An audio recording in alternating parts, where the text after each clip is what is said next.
Hello, friends, and welcome to Salonika Letters.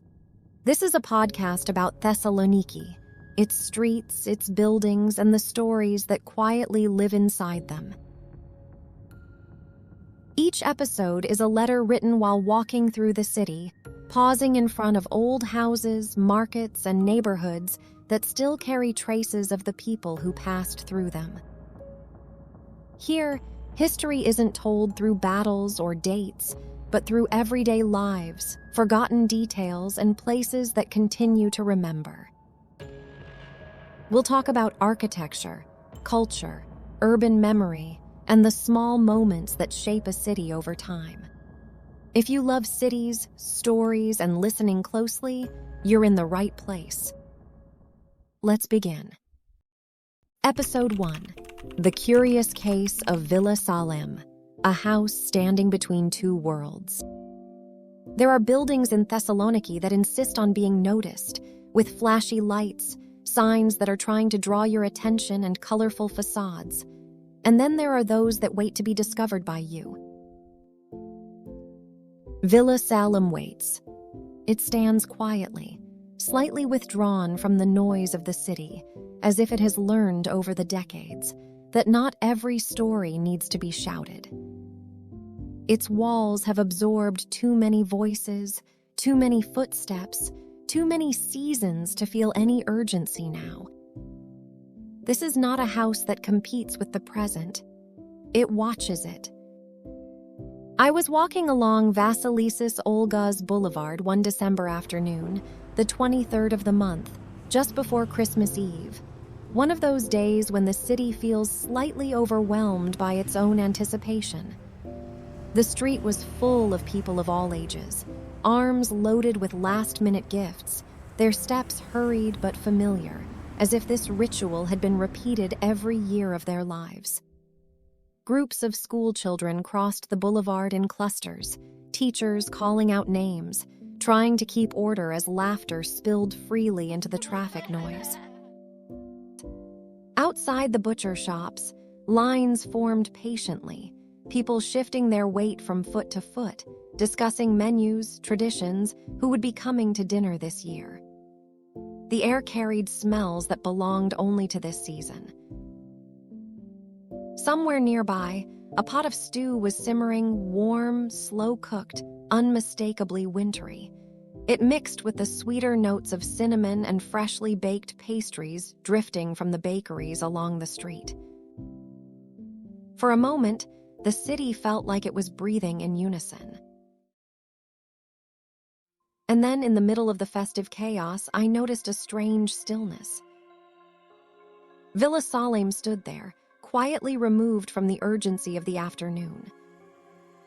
While the city rushed past it, shopping bags swinging, voices overlapping, car horns punctuating the air, the house remained unchanged, unmoved. It feels paused. Like a sentence left unfinished, waiting for someone to return and complete it. The gates are shut, their ironwork rusted into shades of green and brown, as if time itself has been eating away at them, slowly and without apology. Paint peels from the walls in thin, curling strips, revealing older layers beneath earlier versions of the house, earlier lives. The windows are dark now. No light spills out. No curtains move with the breeze.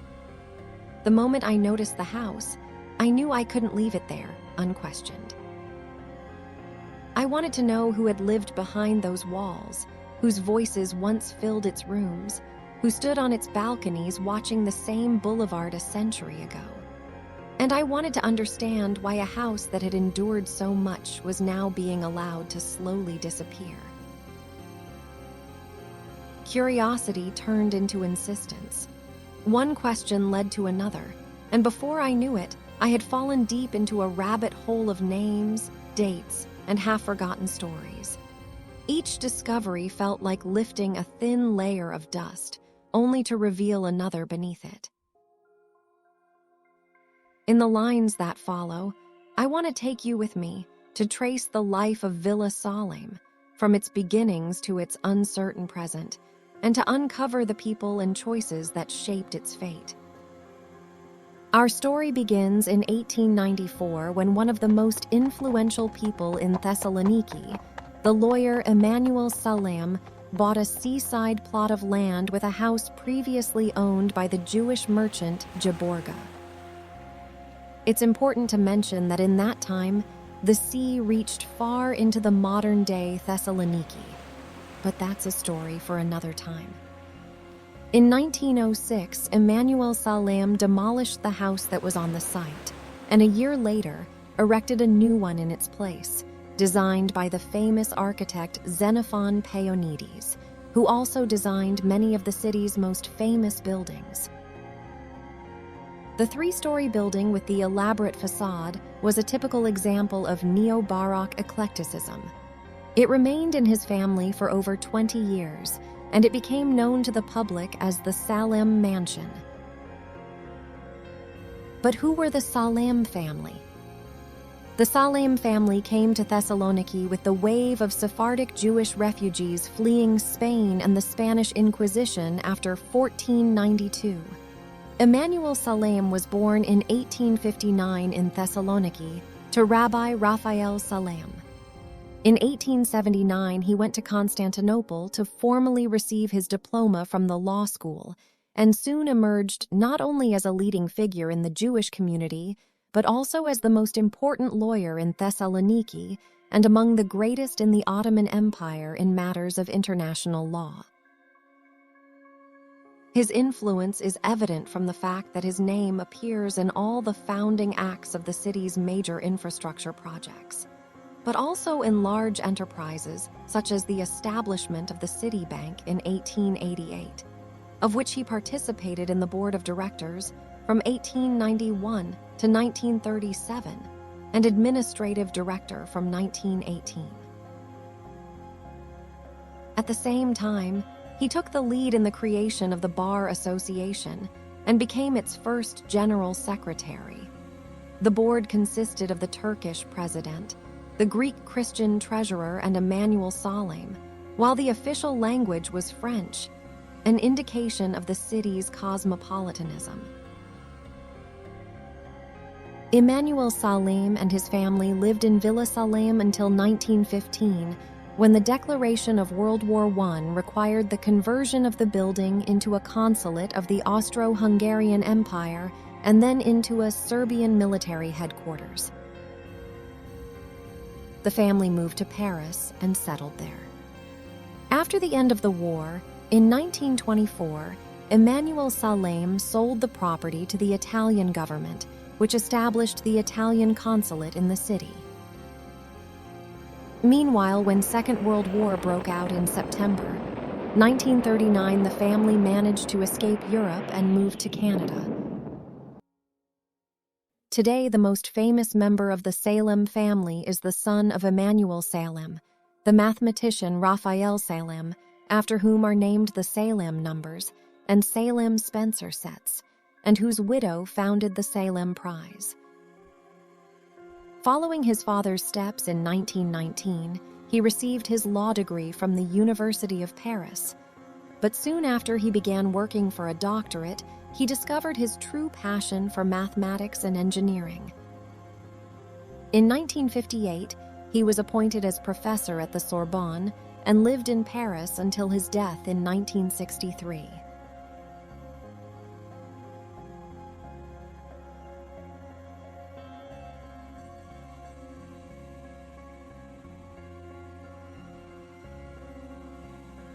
Until the 1950s, the villa was close to the sea. After the embankments of the Thermaic Gulf, the appearance of the surrounding area changed significantly. In 1977, after the great earthquake that struck the city, the villa was abandoned, and the Italian embassy was moved to Villa Inda Modiano on Fleming Street. In the following years, the building hosted film shoots of the movie Eternity and a Day, directed by Theo Angelopoulos, and starring Bruno Ganz, Isabelle Renaud, and Fabrizio Bentivoglio. The main character, Alexandros, moved through its spaces with the same stillness the house itself seems to possess. Even removed from its true setting, the camera revealed the fragile beauty of the building, its ability to hold silence, memory, and longing. The director did not use the villa as mere background. He allowed it to breathe, to exist as a presence, one more character in a story about time, loss, and the persistence of memory. In 2019, the villa was auctioned by the Italian state and purchased by the Apex company owned by Leonidas Zisiadis. The plans for the development of the building, which has been declared a listed building since 1980, remain unclear. Today, the façade of Villa Salem still carries an elegance that doesn't ask for admiration. Time has settled on it gently, like a presence rather than a weight. Even if you don't know its name or its story, something about it makes you slow down, if only for a second. Perhaps it's the way it seems to belong to another rhythm, one where life unfolded more slowly, more deliberately. This is a house born in an era when Thessalonika dreamed boldly. At the turn of the 20th century, the city was a mosaic of cultures and ambitions. Merchants, intellectuals, and families from different worlds crossed paths here, building not just lives, but legacies for the generations to come. Villa Salem emerged from that moment when homes were meant to endure, when architecture was a declaration of faith in the future. You can still feel that faith in its proportions. Nothing is hurried. Nothing feels accidental. The balconies don't simply face the street, they observe it. The tall windows seem designed for watching life pass by, carriages once, cars later, and now hurried pedestrians wrapped in scarves and seasonal obligations. Villa Salem has always been watching. It has witnessed empires dissolve and borders shift. It has seen the city celebrate and mourn, burn and rebuild. If its walls could speak, they would not shout. They would whisper about evenings filled with conversation and music, about laughter drifting out into warm nights, about lives lived with a quiet sense of certainty. Because like the city itself, Villa Salem has known loss. Families move on. Names fade. What was once everyday life slowly turns into memory. The house remains, but something inside it changes. Dust settles not as neglect, but as testimony.